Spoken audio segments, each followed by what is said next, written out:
All right, what up, YouTube? This is Draw Yao with another video. All right, this title is going to be called Did Black People Invent Hockey? And the answer is yes, quote unquote, black people, so called black men, did invent hockey. They were the original Nova Scotians in the late 1800s. They invented a hockey league. And this is an article from the NHL website called The Original Sixes. So let's go into it.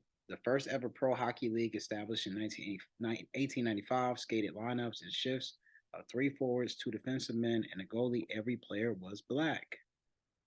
And you see a picture right here. All these were so called black men.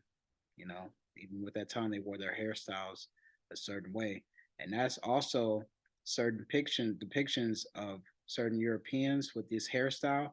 Some of them are painted as quote unquote white, but they actually were so called black men. You know, and we came from very variation. And actually, these were the people who invented the slap shot. That's where it was invented by so called black men. All right, so let's go into article. Fast and physical and innovative.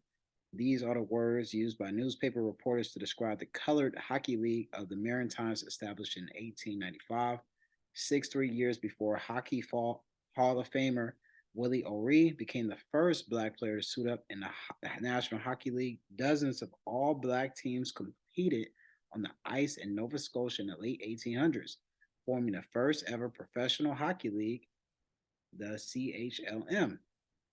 In fact, modern staples of the game included the slap shot and a goaltender's butterfly technique can be traced to CHLM. Eddie Martin invented the slap shot technique playing for the Halifax Eureka in 1906. Henry, quote unquote, Braces Franklin was the first goalie to fall to the ice to cover a puck when the CHLM made it allowable in 1900s. Other early 1900s leagues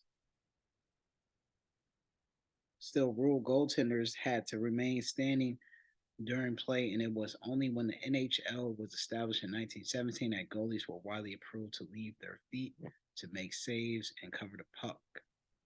Martin and Franklin were two among hundreds of CMHL players who were at most two generations removed from those of their family members who journeyed to freedom and established roots in Halifax. As part of the Kraken Martin Black History Month, we spoke to historian and sports writer Bob Dawson about the origins of Black hockey history and his hopes for future players of color.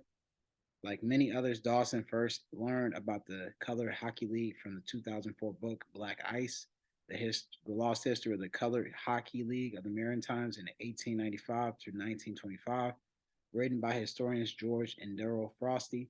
The siblings were researching the connection between New York and Nova Scotia by way of the Underground Railroad when they came across newspaper clippings about a collection of an all black hockey team. The brothers were intrigued and decided to pursue the leads.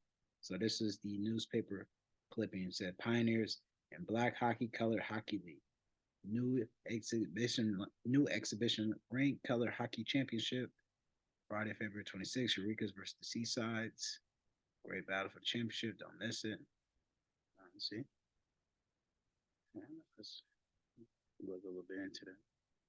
In 1895, 25 years before the Negro Baseball Leagues in the United States, and 22 years before the birth of the National Hockey League, the Color Hockey League of the Maritimes was formed in Halifax, Nova Scotia, made of sons and grandsons of American slaves who made their way to Canada via the Underground Railroad. The Color Hockey League emphasized sportsmanship and athleticism. Games just after the turn of the 20th century might attract as many as 1,200 fans, and black teams were recorded playing and defeating some of the best white teams the league ended shortly after World War One. And that is partially true. Some of those men were the descendants of slaves who were free from the Underground Railroad, but some of those men also were the original Nova Scotians that settled that land, whether they were the Aboriginal Americans who were already there, or some of the descendants of the quote unquote Black Europeans who migrated to that land. So they just blanket them all as, quote unquote, the descendants of slaves, but that's not the case.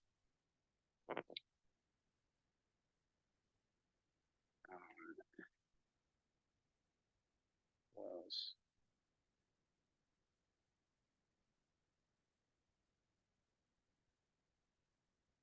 Okay, well, that's all. That's all I want to say. I didn't want to make this too long, but yeah, so-called black people, they invented hockey as well. They so-called black people have contributed so much to just society, especially to this American society in general. But this is a forgotten history. But just wanted to bring this back to share. But people may ask like, how did that happen? And it's really because in the late 1800s, that's when so-called white people started to really um, gain their real power in society today. It what they weren't in control of everything prior to that. Even with American slavery, it was still not all quote unquote black as slave and white as master as how they try to teach it in the 1600s and going to the 1700s. There were black and white servants and slaves at that time, and slave owners were so-called black and white, and Jewish, quite as kept. But so that's all I got, man. I'll talk about this more in another video about also the origins of other black topics. Let me know what you want to talk about too in the comments. All right, peace.